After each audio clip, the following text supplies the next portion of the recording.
Assalamualaikum warahmatullahi wabarakatuh. Buat teman semua, sama wirausaha ya, ketemu lagi dengan channel Mas Ragil, channel yang membahas tentang bagaimana kita berwirausaha di desa, teman-teman ya. Oke. Nah, di video kali ini saya akan menjawab lagi ya pertanyaan dari teman-teman semua yang sudah bertanya di channel YouTube saya. Oke. Jadi ini ada beberapa pertanyaan yang sudah masuk teman-teman ya di komentar, dan ini baru bisa saya menjawabnya ya. Oke. Jadi yang pertamanya adalah pertanyaan dari Ruby Yakuza ya. Ruby Yakuza ini menanyakan mengenai masalah agen mandiri ya. Dia menanyakan kalau tarik tunai agen mandiri ke Mandiri, terus emang uang yang dia tarik masuk ke rekening kita. Nah, jawabannya adalah iya ya. Oke. Jadi kalau orang melakukan tarik tunai itu nanti uang istilahnya ya, jalan ceritanya itu adalah orang itu memberikan uang dalam bentuk nominal tapi bukan fisiknya ya ke rekening kita. Sebaliknya kita memberikan uang cash berbentuk fisik ke si penarik ya. Jadi teman-teman nggak usah khawatir kalau orang tarik tunai, jangan takut kalau uangnya tidak masuk ke rekening kita ya. Otomatis dia masuk ke rekening kita dan kita memberikan uang cash kepada si penarik. Oke, jadi seperti itu ya jawabannya. Kemudian pertanyaan selanjutnya adalah dari, bentar saya lihat dulu. Nah, ini dari Ummu Hausifah Nabila menanyakan, mau tanya apakah transaksi transfer dan penarikan uang sudah termasuk dalam target yang dibebankan dari bank. Jawabannya adalah iya ya. Jadi semua transaksi yang dilakukan di EDC Mandiri kita itu masuk dalam kategori hitungan transaksi yang dibebankan ataupun target daripada agen mandiri ya.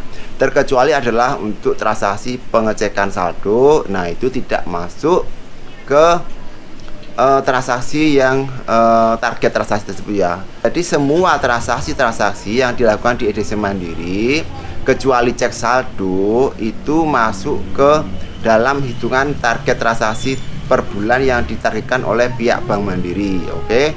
Jadi teman-teman nggak usah takut ya masalah target transaksi tadi.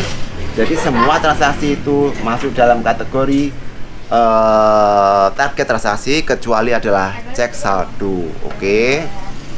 Kemudian pertanyaan selanjutnya dari Tongkol ya, dari Tongkol. Ini menanyakan, Bang mau nanya transaksi merchant tarik tuh mandiri itu kok ada pemotongan lain sampai 150.000. Jadi nggak ada teman-teman ya transaksi yang tarik tunai yang lewat rekening merchant itu sampai potongan 150.000 itu nggak ada teman-teman ya.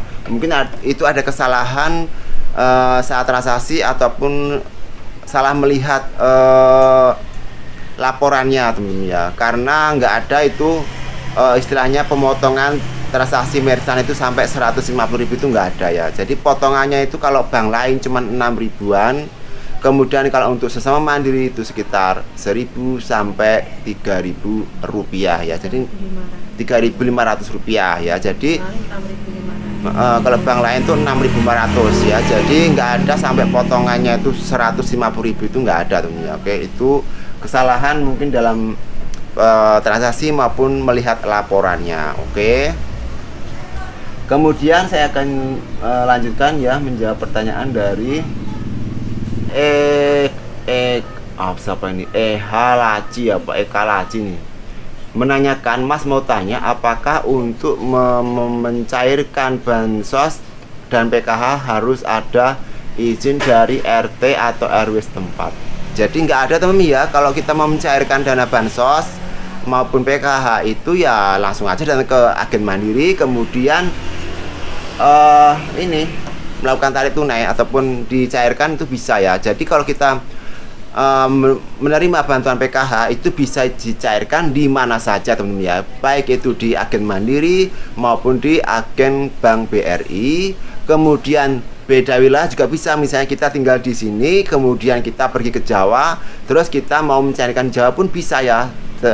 Datang aja ke agen Mandiri atau agen BRI. Nah, bedanya kalau di agen Mandiri, seluruh dana bansos ataupun PKH yang diterima oleh si penerima itu bisa semua ditarik, ataupun misalnya yang dapatnya 600.000, maka semua bisa ditarik 600.000. Itu kalau kita menariknya di agen Mandiri. Tetapi kalau teman-teman menariknya di agen BRI itu nggak bisa ditarik semua, teman-teman ya. Harus ada yang disisakan di ATM-nya. Oke, misalnya disisakan sekitar 50.000 ataupun 100.000 ya.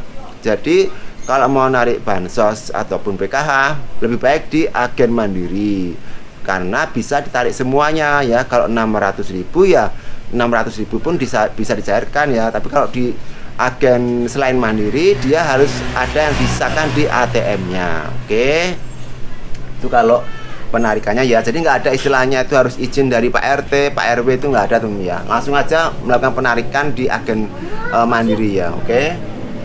Kemudian pertanyaan selanjutnya adalah dari channel Sembarang ya. Channel Sembarang ini menanyakan, Om, punya saya kok belum di-upgrade ya sampai sekarang. Maksudnya mungkin mesin EDC-nya ya. Apa mungkin harus ada syarat tertentu? Nah, jadi teman-teman ya, memang mesin EDC saya kemarin memang habis di-upgrade ya. Jadi awalnya mesin EDC saya itu nggak bisa untuk melakukan pengecekan saldo bank lain, untuk menerima bansos ya. Tapi sekarang sudah bisa untuk melakukan pengecekan saldo bank lain ya. Dan kemarin sudah di-upgrade, jadi mesinnya ditarik dulu sama pihak Bank Mandiri sekitar 3 hari 4 hari, kemudian dikembalikan ke saya lagi ya setelah di-upgrade. Dan fitur-fitur barunya muncul ya teman-teman ya. Ada tambahan fitur baru di mesin EDC Mandiri kita. Oke. Nah, kemudian mengenai masalah kenapa kok punya saya katanya belum di-upgrade. Nah, itu mungkin kebijaksanaan dari pihak Bank Mandiri. Karena apa? Karena di tempat saya pun juga belum semuanya di-upgrade ya. Jadi kemarin tuh sekitar 10 ya 14 agen Mandiri yang baru bisa ditarik untuk di-upgrade ya. Yang lainnya juga masih ada yang belum ditarik teman-teman ya. Katanya sih dapat giliran ya. Jadi memang itu ada gilirannya teman-teman ya. Oke. Jadi kalau mesinnya belum di-upgrade, sabar aja, nanti suatu saat pasti di-upgrade juga ya. Karena Bank Mandiri pasti akan memberikan kemudahan juga untuk setiap agen Mandiri di mesin EDC-nya ya, sehingga tidak terjadi kesulitan dalam melakukan transaksi di agen Mandiri ya. Jadi sabar saja, nanti pasti ada gilirannya mesin EDC-nya akan di-upgrade. Oke. Jadi buat channel Sembarang tadi, untuk lebih bersabar lagi ya, menunggu giliran mesin EDC-nya untuk di-upgrade. Oke. Nah, teman-teman ya, mungkin itu tadi ya beberapa pertanyaan yang akan saya jawab pada video kali ini. Ini masih ada banyak lagi pertanyaan-pertanyaan yang belum saya jawab karena ini waktunya ya lebih dari 10 menit, nanti bosan ya. Jadi jangan lupa untuk di-subscribe channel saya ini nanti biar ada notifikasi kalau saya mengupload video baru dan menjawab pertanyaan-pertanyaan dari teman-teman semua yang sudah bertanya di komentar saya ya, di komentar di channel YouTube saya. Oke. Jadi jangan lupa di-subscribe dan hidupkan notifikasi loncengnya supaya nanti teman-teman tahu kalau saya lagi mengupload video baru. Oke.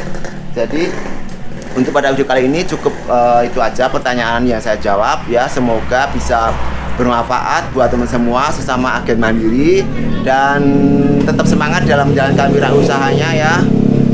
Semoga usahanya makin maju dan sukses. Oke. Salam wirausaha.